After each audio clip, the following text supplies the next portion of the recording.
પૂજા અને ભક્તિ બંને દ્વારા ભગવાન માતાજી પ્રસન્ન થાય છે, પરંતુ બંને વચ્ચે કંઈક આધ્યાત્મિક તફાવત છે. માતાજીની પૂજા કરવા માટે યોગ્ય સમય અને સંજોગની જરૂર પડશે, જ્યારે ભગવાનની ભક્તિ કરવા માટે કોઈ સમય અને સંજોગની જરૂર પડતી નથી, કારણ કે ભગવાનની ભક્તિ સરળ છે. માતાજીની પૂજામાં વિધિ વિધાન હોય છે, જ્યારે ભગવાનની ભક્તિમાં કોઈ વિધિ વિધાનો હોતા નથી.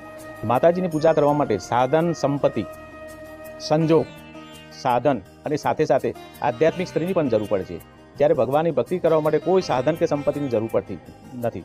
જેમ કે પૂજા કરવા માટે દીપક પ્રગટાવો હોય તો ત્યારે કોડિયું, ઘી, રૂ, દિવાશ્રી આદિ કોઈ સાધનની જરૂર પડે છે, જ્યારે ભગવાનની ભક્તિ કરવા માટે કોઈ સાધન સંપત્તિની જરૂર પડતી નથી. ગોસ્વામી તુલસીદાસજી કહે છે રામચરિત માનસમાં, ભક્તિ સ્વતંત્ર સકલ ગુણ ખાણી, બિનુ સત્સંગ પાવહી પ્રાણી, પરમ પ્રકાશક રૂપ દિન રાતી, નહીં કછું ચહિય દિયા ગુરુત બાતી. આમ ભગવાનને પ્રસન્ન કરવા માટે પૂજા અને ભક્તિ બંને આધ્યાત્મિક સાધનો છે, પરંતુ બંને વચ્ચે કંઈ આધ્યાત્મિક તફાવત રહેલો છે. રામચંદ્ર ભગવાન કી જય.